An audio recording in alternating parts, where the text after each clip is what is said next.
have you heard much about this? I hadn't heard about it until one of my mates mentioned it to me when I was at the pub last week, because we're British. I don't believe that story at all, because you don't have any friends.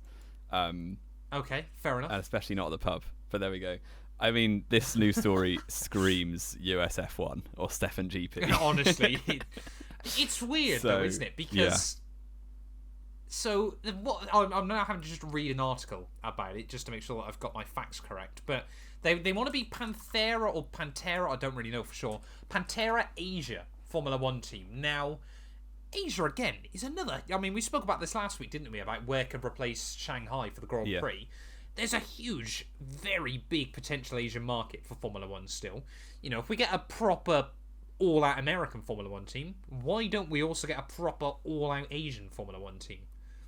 Yeah, it's definitely a market that F1 want to, like, it makes sense to try and pursue, because it's huge. There's billions of people that are basically untapped potential in terms of Formula One, other than a few countries where obviously F1 went decades ago.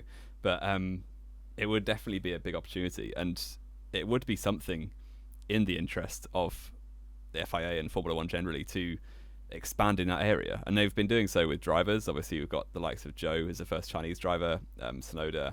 Obviously, Japan's had quite a heritage with like the likes of Kobayashi and Nakajima, Satoru, and people like that. So, yeah, I think it's definitely an opportunity they would try and do, but I think they've got to wait for the right time, and maybe a completely independent team with not much credibility is not the right time.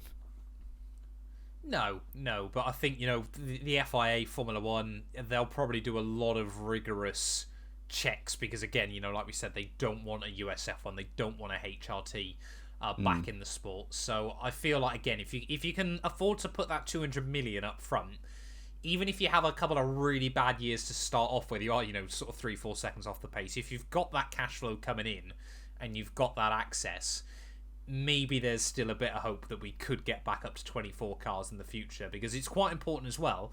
Panthera have said they're not trying to fight Andretti over one seat on the grid. They want to fight with them for 2 seats on the grid, or 4 technically, but you know what I mean.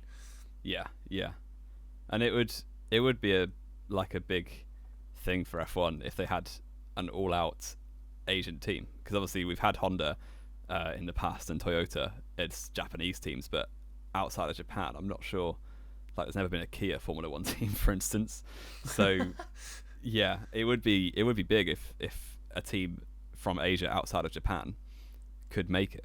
That would be massive. I mean, there are still, speaking of that, subtle things here and there. And again, you know, this could, we don't sort of know a huge amount, like I said, about Panthera. Hyundai, you know, they've ummed and ahed. There's been quiet rumblings around the place, and Hyundai, I tell you what, are doing magnificent work elsewhere still at the moment. It would not surprise me if, you know, they kind of ended up in a relationship similar to Cadillac and Andretti down the line. You never know. You just simply never know. But let's move on then, Jamie. We've spent a lot of time talking about potential new Formula One teams, you know, the big news of the week.